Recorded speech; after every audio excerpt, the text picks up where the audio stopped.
This program has been voluntarily rated PC-13, Profound Carnage, by id Software. Welcome folks, one and all, to Let's Play Wolfenstein 3D, developed by id Software and published by Apogee Software in 1992 for the PC. And while there have been many other releases of this game, on consoles and other computers, and even a browser version in 2012, it is the PC version that I'm going to be playing here. The full version as opposed to the shareware version, which had the first episode, that was widely released back when this game was released. Wolfenstein 3D is the first of two games, the second being Spear of Destiny, which I've already played on this channel. Now let's stop the demo from going here, and head straight to the main menu itself. Wolfenstein 3D is a first-person shooter, and while many consider it to be the supreme granddad of the first-person shooter genre, it's not accurate to say that it was the first-person shooter. There were a lot of other first-person shooters made and released before Wolfenstein 3D. There was even Catacomb 3D, released by id Software itself before this one.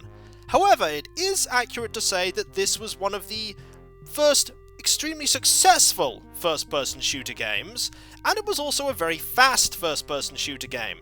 Many games that were released previously ran a lot slower than Wolfenstein 3D did. Another thing to note about Wolfenstein 3D is the frame rate that it actually runs at. It's 70 frames per second, which does make recording this a little bit peculiar. I've settled for 60 FPS, because while occasionally I may lose a frame through the recording, it's a lot better than 30, and recording it at 35, the 35 frames per second actually doesn't come up when it's uploaded. So, we're recording it at 60 frames per second. There are no volume sliders either. However, there are various sound things you can set up, including the Disney sound source, which I do not have in any form. Although I suppose you could probably set it in DOSBox and see what happens, but I won't be doing that. I will have AdLib or Sound Blaster for sound effects, digitized sound will be Sound Blaster, and music will be AdLib and Sound Blaster. I also have the resolution set to the highest possible size. You can have it for, back in the day when you had computers that weren't that powerful, you could have it set to be absolutely tiny, and barely see any of the screen. I suppose technically you could play it like that. I really don't want to try, so let's just leave it like this, at this size here. Now, the plot for Wolfenstein 3D is actually split between two different sets of episodes, because originally there were the first 3 episodes and then the second 3 episodes that were released separately, and we're going to start with the first episode, which if we go to new game here, also there is a score screen. I'm probably not going to get anywhere near any of those, but we can try. Actually, I'll hopefully get higher than them with 10,000. I thought that was 100,000 there, but no, 10,000 should be able to do that one. So, Episode 1, Escape from Wolfenstein. You play as B.J. Blazkowicz, who is trying to discover what Operation Eisenfaust is, which is an operation that is occurring that could potentially swing the war in the favour of the enemy.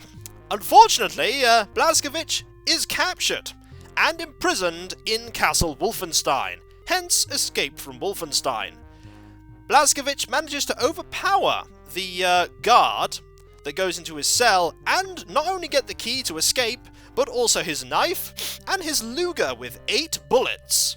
And it is there that we start this game, trying to escape Castle Wolfenstein and find out if Operation Eisenfaust is in fact real.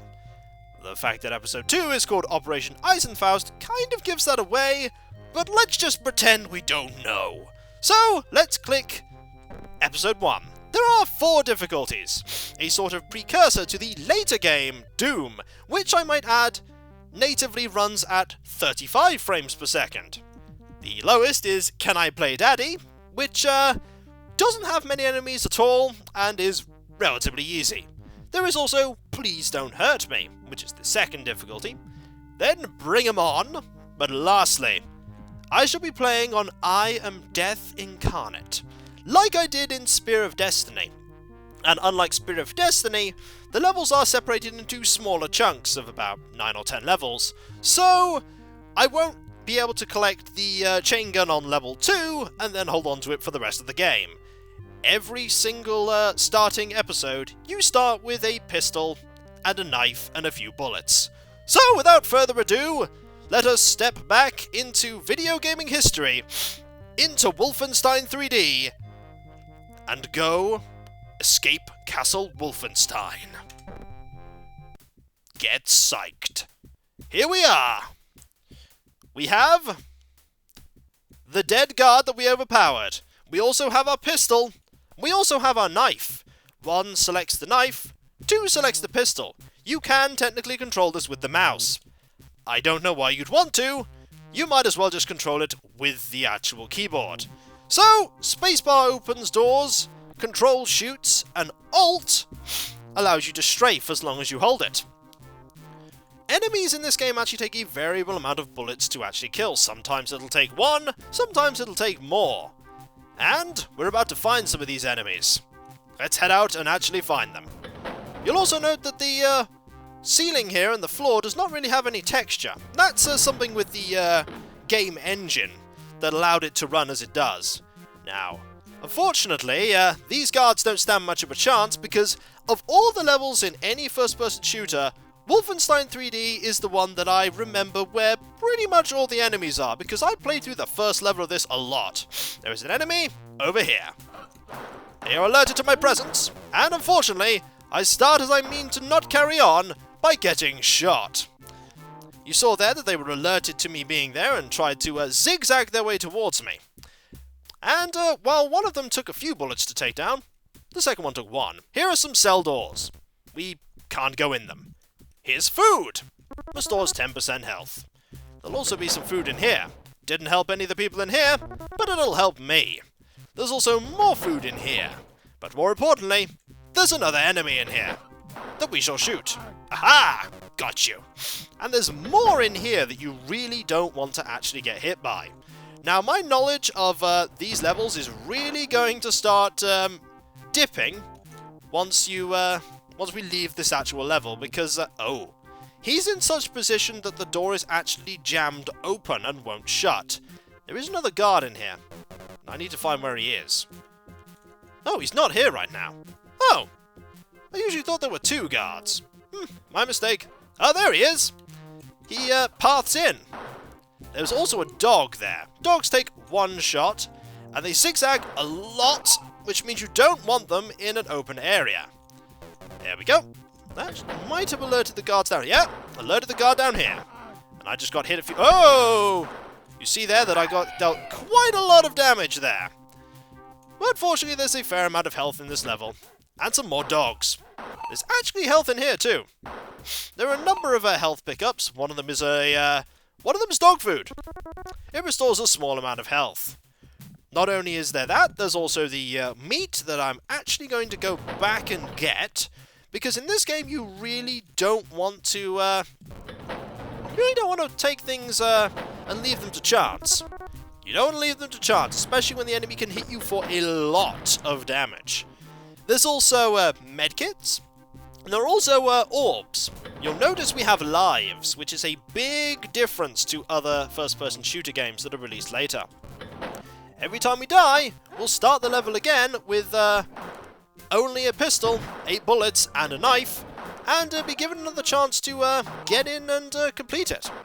There we go. This room is clear, and all that's in here is food. And, of course, some wells. One of them has water in it. Well, indeed. And some barrels. You cannot blow up those barrels. I don't think there are any explodable barrels in this game. But the first level's pretty linear. They all are pretty much linear. The only thing you can do in them is go kill enemies and find the exit. There are only a maximum of 2 keys. You'll see by the ammo counter. Between the ammo counter and the silhouette of the weapon we're using, the Luger, that there is 2 small boxes where we put the keys. They're not used up if you use them, so once you've found both keys, you can unlock all doors in a level. The keys do not carry over from level to level. Also, if you're playing on a higher difficulty, there's this guard. This guard pretty much is guarding this, which is the first secret. There are a lot of secrets, and they're all pretty much things you can use and move to get to items. In this case, the rifle. It is a rapid-firing gun. You can hold it down to rapid fire, as opposed to the pistol, which you have to individually fire, and it pretty much just fires faster. It's not more powerful, it just fires faster, which is actually really beneficial, as later this game likes to throw a lot of enemies at you. Now, I don't remember if is this way the way to the... Yep, the treasure room. You heard a lot more guards being aggroed there than are actually in here. Each of these treasures gives you score. And that's why my original worry that I wasn't going to get the high scores was completely allayed by the fact that each of those treasures in that room, in total, gave me a lot of points. Also, killing guards here also gets you points. Are there any more around here? There are some. Ah, they're probably patrolling. There they are. Some of them were. Not all of them were. And there is the rapid-fire capability of the rifle there. There are actually only the weapons I have now and one more weapon in the game. There are not actually that many alternate weapons at all. But those are the weapons you need. All of them use the same form of ammunition, which are the clips. Each clip gives 4 bullets. There are also boxes of bullets, which provide you with a lot more bullets. And there's this secret, just full of treasure and bullets. There we go. How Blazkowicz is carrying all this treasure, we'll never know. Maybe he has a massive sack over his shoulder. Maybe he needs to ask Barry from Amble of Dawn for tips. So, over here is a... Hello! This guy guarding this door, but a area that's a sort of loop. You need to be very careful here, because there are a lot of enemies. The guards will open doors. I don't remember if the dogs are capable of opening doors. I suppose off that, hello! I've just aggroed a lot more guards doing that. We need to be very careful. Do not want to die here. Actually, I think I'm going to head backwards, because there might be guards coming this way. No? No guards? They're planning something. They're going to ambush me, I know it. But that's alright. I have my trusty rifle. Guards? Guards? No guards. There are, however, these areas over here. Now, there are little alcoves here. There you go. There are people in these alcoves. You can see that guy all the way in the distance. Let's see if we can hit him. There we go. Marvellous. There's not really being able to peer around walls, but if you're very careful, you can do it. If you're very careful. There might be another guard here. Nope. No guards? Marvellous. If there are guards that you get surprised by, they can do a lot of damage to you if they're up close. You can actually get pretty mincemeated, especially on I Am Death Incarnate difficulty. And here's the exit, which makes me wonder what's the other way. We're about to find out. Oh, well, we would if the door would remain open. They do all shut after a certain time. We'll find out what's this way, and I think it's health. You get way more health in this mission than you actually need, which is good, because this is basically the first level anybody played of this game. The shareware started with this because it was all episode 1, and so this was your introduction to how the game worked. And also, round here somewhere is a secret, because that way leads to the lift, and the lift is the way down to level 2. But we're not going that way. We're instead going to go a different way. This way! For what lies this way? What lies this way is the first secret level. There is a secret level in each episode, and this is the one that I know the best. Well, the route to, rather. I don't know the route that well to all the other ones, so I may have to figure out where those are. But for now, the first level complete, let us pull this lever and head down to the secret level. Or up, as the case may be. You get a bonus for getting 100%. And typically, I missed a secret.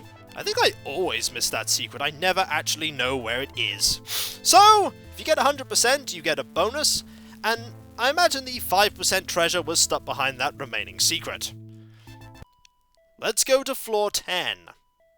And let's actually save, because floor 10 is a very difficult floor. We're going to save here. There is a quick save button. I will be using it on this floor especially. But compared to the first level, this level has much more sinister music, is a lot larger, and a lot harder. And here is a room. Oh! I knew there was one of them. That is one of the tougher soldiers, who has a gun much like you do. You can actually get that gun from them if you don't already have it, which is handy if you manage to miss that secret. See them there? They were waiting to kill me, but they were a little too slow on the draw. Also, you see that guard there? He doesn't see me. Does now. Aha! Too slow on the draw, sir. Too slow on the draw. Here's lots of treasure. Was there any enemies in there? There may be. Can't see them yet. Nope, I think we're okay. I don't think there are any enemies here. You have to be very careful in this game, looking out for anywhere where they'll hide enemies, because they'll hide enemies absolutely everywhere. The one place they won't hide them is secret doors, because there aren't such things. Well, there aren't the ability for them to open the secret doors themselves, so there won't suddenly be enemies appearing out of nowhere like that. There's an ominous bloodstain. Gotta wonder if actually heading deeper into this complex like this, into the massive underground section, is actually gonna help us escape. Maybe it will. Now, I think there are more enemies in here, though. Yep. Oh! And that is what can happen if you accidentally let yourself get shot at very close range. An example of death, right at the start. More quick saves from now on. F8 is for quick save, and F9 is for quick load. There's not that much for us to go back over. Oh, hello. You can actually react fast enough, as you can see there. Basically, shooting with this gun does stagger people. It doesn't stop enemies from shooting that are actually behind the enemies, though. Doesn't stop them. So you have to be careful, especially if you go into a room full of enemies. If they're full of enemies, you have a problem. Also, there are not enemies in here, as I recall, but there are enemies in the next room. Gotta be careful about that. Gotta be careful. I remember playing this, the shareware version, a lot on my dad's work laptop. Originally a black and white one, he got one with colour later. And I played a lot of the shareware of this game. Also, let's press F8 here, and go quickly to save. There we go. Helpful. And handy. Right, this time, we're going to wait for them to come to us, as you can hear one of them being aggroed already. He'll get there. Maybe we need to go in. Maybe he's caught on his pathing. Because he knows where I am. The AI's not that smart. He knows where I am. There he is. There he is. Did you see him? Maybe we can go get him. Let's see if we can go get him, shall we? Hey, there he is. Got him. And let's not presume that there isn't one on this side too, because the game's being tricky already. And that's all this room had. Just enemies. Nothing else but opponents for us to shoot. The game's pretty much just about shooting enemies, getting keys, and heading to the exit. And at the end of each episode there is a boss, who's a very big and nasty enemy, a unique enemy most of the time. Let's presume in here that, yep, let's presume that there are people guarding here. And let's presume also that there's one guarding there too. Only those ones though. No more. Alright. Let's save before we go in here actually. There we go. You see that there? Because I had that save file there, it quick saved immediately on that slot that I used to overwrite. Which is very fast and handy. We'll just clear out this room before we move on. Oh? No enemies. Just lots of health and lots of ammunition. We'll be coming back to here, that's for sure. This level certainly needs it. But that's enough for now. For when we come back, folks, we shall continue exploring Floor 10 of Wolfenstein 3D. Man, we got through those other floors really quickly, didn't we? I won't tell anyone if you won't. So, I'll catch you next time, folks. And I'll see you then. Later.